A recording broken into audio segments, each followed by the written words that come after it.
Actually लहानपणापासून प्रत्येकाला स्वतः सुंदर दिसावं असं तर प्रत्येकाला वाटतं. तसंच मलाही वाटत होतं. त्यामुळे मेडिकलचं शिक्षण झाल्यानंतर मग मी स्किनमध्येच डिप्लोमा केला. आधी स्टार्टिंगला खूप जास्त म्हणजे प्रॉब्लेम्स फेस करावे लागले. पेशंटच्या आपल्याकडूनच्या अपेक्षा त्या कंप्लीट करता एक स्वतःची वेगळी ओळख निर्माण केली. हा खूप मोठा गैरसमज आहे की फेअरनेस क्रीम वापरली की आपण गोरे दिसणार, पण तुमचा स्किनचा मूळ कलर तो चेंज नाही होणार आहे. बरेचदा आपण लिंबू वापरतो, बेसन वापरतो घरगुती उपाय म्हणून, तर त्याचाही सेन्सिटिव्ह स्किनला खूप मोठा इम्पॅक्ट होतो. तुम्ही जितक्या वेळा जास्त चेहरा धुवाल तेवढं तुमच्या स्किनमधलं ऑइल कंटेंट निघून जातं आणि स्किन ड्राय होऊन परत पिंपल्स जास्त येतात. सनस्क्रीन ही फक्त उन्हाळ्यातच वापरली पाहिजे, तर असा खूप मोठा हा गैरसमज आहे. पण सनस्क्रीन ही प्रत्येक ऋतूत वापरली गेली पाहिजे.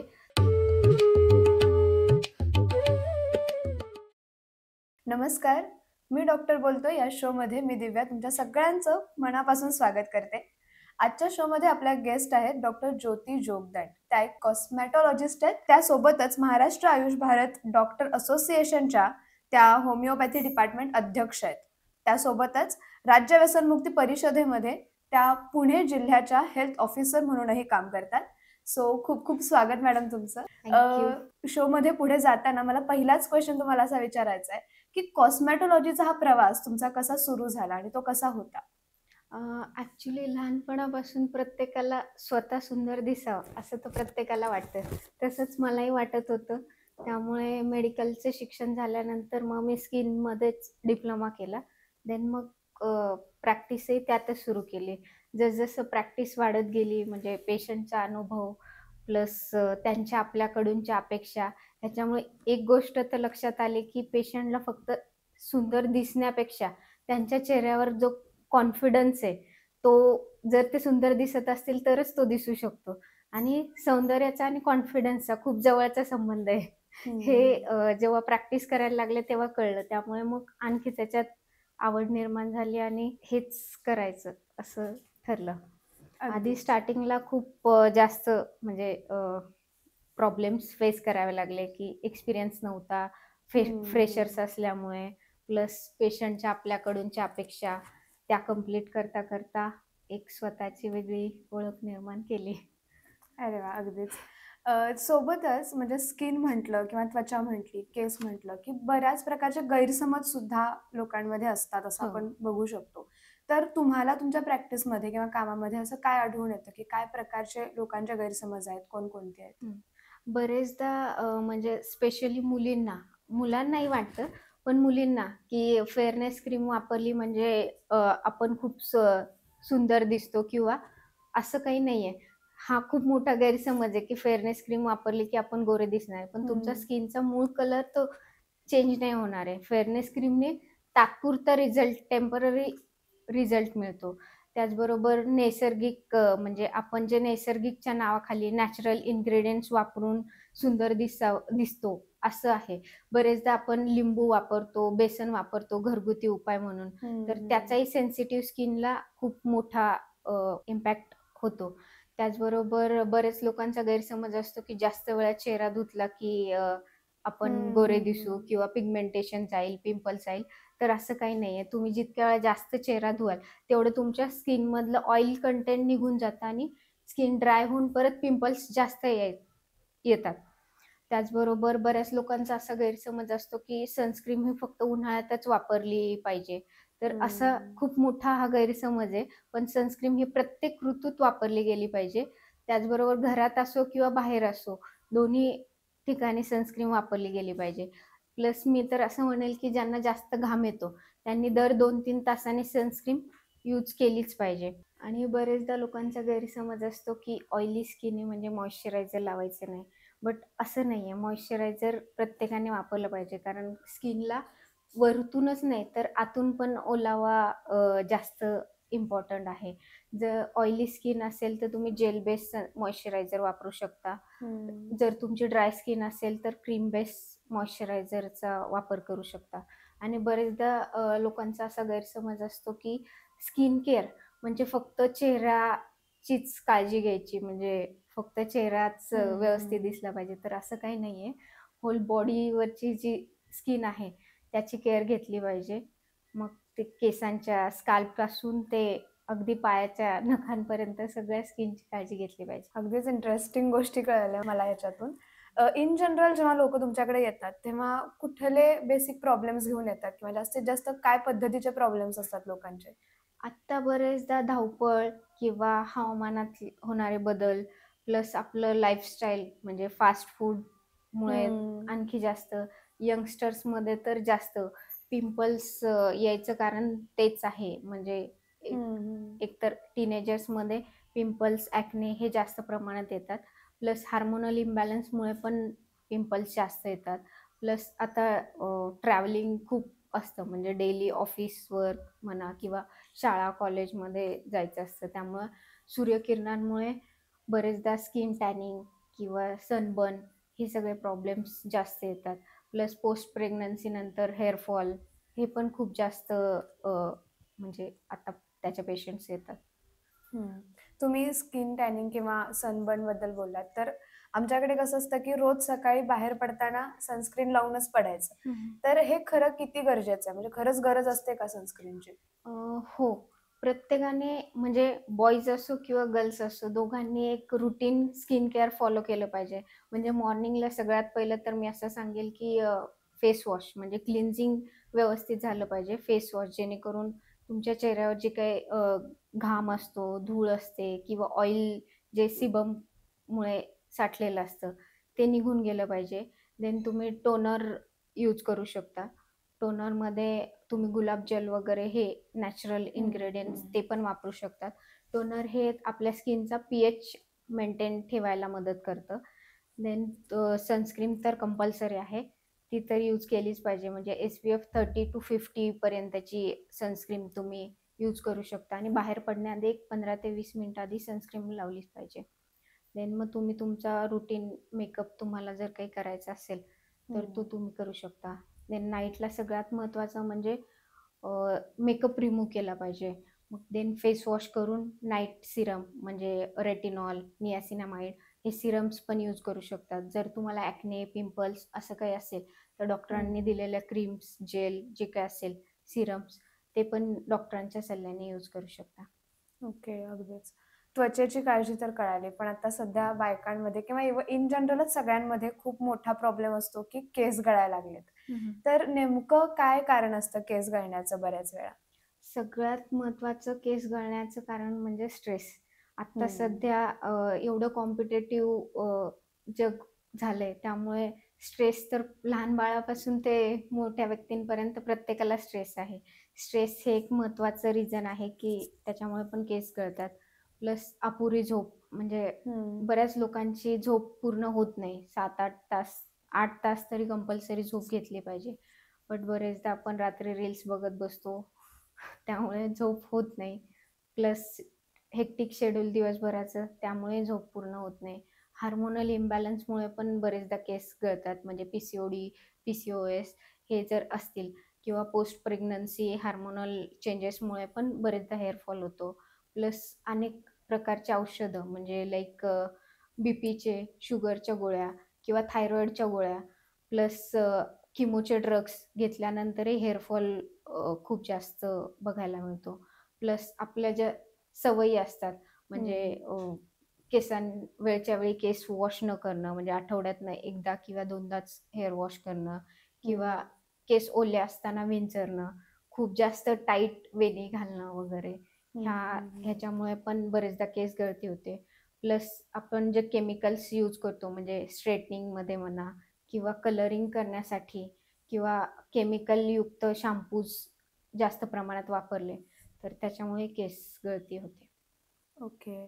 तुम्ही मगाशी जसं म्हटलात, की तुमच्या सौंदर्याचा किंवा तुम्ही कसे दिसता याचा तुमच्या कॉन्फिडन्सशी खूप हं. जवळचा संबंध असतो आणि मोस्टली टीनेज हे असं वय असतं, की जिथं तुमचा कॉन्फिडन्स थोडा वाढणार आहे किंवा कमी होणार आहे किंवा जे काही तुमचं होणार आहे ते त्या टीनेजमध्ये होणार असतं. त्या बऱ्याच गोष्टी नवीन आपल्या कानावर येत असतात, की केमिकल पील्स किंवा PRP किंवा स्किन पॉलिशिंग. हं. तर या सगळ्याबद्दलची माहिती असणं किती आवश्यक आहे आणि काय माहिती तुम्ही देऊ शकाल आपल्या आत्ता ऐकणाऱ्यांना? खरं तर ह्या नवीन-नवीन टेक्नॉलॉजी वापरून ज्या काही ट्रीटमेंट केल्या जातात, त्या खरंच युजफुल आहेत प्रत्येक पेशंटसाठी. म्हणजे आता केमिकल पील ही खूप बेसिक नॉन सर्जिकल प्रोसिजर आहे. त्याच्यामुळे बरेचदा तुमचे जे पिंपल्स नंतर जे पिगमेंटेशन होतं, ते हम्म. लवकर जायला मदत होते. प्लस टॅनिंग जे असेल, ते जाण्यासाठी मदत होते. रिंकल्स कमी व्हायला मदत होते. प्लस तुम्ही जे रुटीन मंथली, 2 मंथली असं हम्म. 2-2, 3-3 महिने जे फॉलो करतात ट्रीटमेंट, तर त्याच्यात इन्स्टंट रिझल्ट केमिकल पीलमुळे मिळतो. प्लस ग्लो इन्स्टंटली मिळतो. प्लस पी-आर-पी आपण हेअर फॉलसाठी पण वापरू शकतो. म्हणजे पी-आर-पी नावातच सगळं आहे. प्लेटलेट रिच प्लाझ्मा म्हणजे तुमच्याच बॉडीच्या प्लेटलेट वेगळ्या करून त्या सिरिंजद्वारे इन्सर्ट केल्या जातात. त्याच्यामुळे हेअर फॉल लवकर थांबतो आणि नवीन केस उगवायला मदत होते. प्लस चेहऱ्यावर जर तुम्हाला रिंकल्स, फाईन लाईन्स खूप जास्त दिसत असतील, हम्म. तर त्याही म्हणजे नवीन सेल ग्रो व्हायला पी-आर-पीमुळे मदत होते. ओके. एकंदरीत तुम्ही जे सांगता त्यातून बऱ्याच गोष्टी आम्हाला मिळत आहेतच. पण त्याच्यासोबत जर आत्ता जे कोणी आपलं पॉडकास्ट ऐकतंय, हं, त्या हं. सगळ्यांना एक सल्ला द्यायचा झाला तुमच्या स्किन केअरबद्दलचा किंवा केसांच्या गळती थांबवण्याबद्दलचा, त्यांची केअर करण्याबद्दलचा, तर असा काय सल्ला तुम्ही द्याल? म्हणजे डेली चेहरा स्वच्छ ठेवा. जेणेकरून म्हणजे दिवसातनं 2दा तरी फेस वॉश करून तुम्ही चेहरा क्लीन करू शकता. तुमचं ऑइल जे काय आहे, घाण जे काही आहे, ते क्लीन करू शकता. देन सारखं पिंपल्स आले असते, तर सारखा हाताने चेहऱ्याला स्पर्श करू नका. जेणेकरून जर तुम्ही सारखं पिंपल्सला हात लावला किंवा नखाने फोडले, तर ते जास्त बॅक्टेरिया ग्रो होतात. तर ते अव्हॉइड केलं हम्म. पाहिजे. Then oily, spicy, fast food हे थोडंसं अव्हॉइड केलं पाहिजे. सगळ्यात महत्त्वाचं गोड थोडं कमी केलं पाहिजे. देन भरपूर पाणी पिलं पाहिजे. 8 ते 10 ग्लास तरी हम्म. दिवसातून पाणी पिलं पाहिजे. म्हणजे जेणेकरून जसं तुम्ही एक्सटर्नली मॉइश्चरायझर लावून स्किन हायड्रेट ठेवता, तशीच ती इंटरनली पण पाणी पिऊन, लिक्विड हम्म. घेऊन ती हायड्रेट ठेवली पाहिजे. देन झोप पूर्ण घेतली पाहिजे. कमीत कमी 7 ते 8 तास तरी झोप घेतली पाहिजे. स्ट्रेस कमी केला पाहिजे. रोज व्यायाम केला पाहिजे. म्हणजे 30 मिनिटं तुम्ही हम्म. कुठलाही व्यायाम करू शकता. चालणं असू दे किंवा योगा असू दे. त्याच्यामुळे स्किन ग्लो व्हायला मदत होते. त्याचबरोबर ऑइल फ्री प्रॉडक्ट्स म्हणजे कॉस्मेटिक प्रॉडक्ट्स तुम्ही यूज करू शकता. जेणेकरून जे आपले ओपन पोर्स असतात, ते बंद हम्म. व्हायला मदत होते. प्लस पिंपल्स, ॲक्ने, पिगमेंटेशन खूप जास्त असेल तर तज्ञ डॉक्टरांचा सल्ला घ्या. सध्या पावसाचे दिवस आहेत आणि पावसाचा सुद्धा आपल्या स्किनवर किंवा आपल्या केसांवर, त्वचेवर तितकाच जास्त गंभीर परिणाम होत असतो, हे आपल्याला दिसून येतंय. सो पावसाळ्यात त्वचेची किंवा केसांची आपण कशी काळजी घेऊ शकतो? सगळ्यात महत्त्वाचं तर पावसाळ्यात आता बाहेर पडावं तर प्रत्येकाला लागतंय. सो पावसापासून तर वाचू शकत नाही. हं. तुम्ही बाकीचं स्किन केअर तुमचं रुटीन फॉलो करू शकतात. म्हणजे आल्यानंतर फेस वॉश करणं किंवा संध्याकाळी आल्यानंतर व्हिटॅमिन सी सिरम वगैरे यूज करणं, जेणेकरून अँटी एजिंग, रिंकल्ससारखे प्रॉब्लेम्स कमी होतात. प्लस बाहेर पडताना पावसाळा जरी असला तरी सनस्क्रीन कंपल्सरी यूज केली हं. पाहिजे. देन केसांचं म्हणाल तर हवामानात बदल झाले तर केस गळती जास्त होते. म्हणजे पावसाळ्यात तुम्ही तुमचं हेअर वॉश अल्टरनेट डे तरी केला पाहिजे. कारण घाम जास्त येतो. प्लस पावसाच्या पाण्यात केस भिजल्यामुळे जास्त आणखी डॅन्ड्रफ होणं किंवा ह्या सगळ्या म्हणजे कंप्लेंट्स येऊ शकतात. त्यामुळे हेअर वॉश केलं पाहिजे. प्लस शॅम्पू जास्त केमिकलयुक्त शॅम्पू हं. यूज न करता पॅराफिन फ्री शॅम्पू यूज केला पाहिजे. देन खूप जास्त टाईट केस नाही ठेवले पाहिजेत, जेणेकरून लवकर सुकतील असे हं, केस हं, हं. हेअरस्टाईल केली पाहिजे. प्लस स्ट्रेटनिंग किंवा अ, केस सुकवण्यासाठी ड्रायरचा कमीत कमी वापर केला पाहिजे. स्किन हायड्रेट ठेवली पाहिजे. पाणी भरपूर पिलं पाहिजे. हिरव्या पालेभाज्या खाल्ल्या पाहिजे. फ्रुट्स जास्त प्रमाणात घेतले पाहिजेत. हे सगळं रुटीन फॉलो करू शकतो. देन पावसातून भिजून आल्यानंतर ओले कपडे लगेच हं, हं. रिमूव्ह केले पाहिजे, जेणेकरून फंगल इन्फेक्शन, बॅक्टेरियल इन्फेक्शन ह्या सगळ्या गोष्टी अव्हॉइड करता येऊ शकतात. ओके. सध्या सोशल मीडियाची पण बरीच चलती आहे. तर मग मोस्टली असं होतं, की आम्हाला जे नॉलेज मिळतंय किंवा जे काही कळतंय ते सोशल मीडिया थ्रू कळत असतं. बऱ्याचदा असं होतं, की तिथून जी माहिती मिळते ती चुकीची असू शकते. किंवा तिथून जे आम्हाला करायला सांगितलं गेलं ते पण चुकीचं असू शकतं आणि त्याचा काहीतरी चुकीचा परिणाम त्वचेवर किंवा केसांवर होऊ शकतो.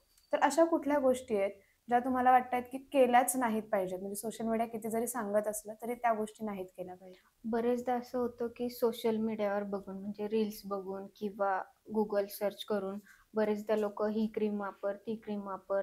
म्हणजे आता हं. जेव्हा आलिया भट किंवा जे असे मोठे सेलिब्रिटी लोक आहेत, ते जे क्रीम वापरतात तीच बघून आपण घेतो आणि ती यूज हं. करतो. बट ती प्रत्येकाच्या स्किनला सूट होईल असं कंपल्शन नाहीये. म्हणजे बरेचदा ते लोकं ॲड जरी करतात, तरी पण हं. ते त्यांचं स्किन रूटीन डॉक्टरांच्या सल्ल्यानेच फॉलो करतात. सो तुम्हाला जे काही स्किन रूटीन फॉलो करायचे ते तज्ञ डॉक्टरांच्या सल्ल्यानेच फॉलो करा. असं ॲड बघून किंवा बरेचदा हं. तिथे ते लोकं फेअर दिसतात म्हणून आपणही फेअर होत असं काही नाहीये. बरोबर. बऱ्याचदा असं होतं, की आपली त्वचेची काळजी घेतोय किंवा केसांची काळजी घेतोय, पण ते खूप एक्सटर्नल आहे. बऱ्याच गोष्टी आपल्याला इंटरनली तुम्ही जसं म्हटलात तशा लागतात. सो दॅट आपली त्वचा आधीपासूनच तजेलदार राहील किंवा केस तसेच स्ट्राँग राहतील, हेल्दी राहतील. तर आपल्या आहारात मोस्टली अशा काय गोष्टी याव्यात?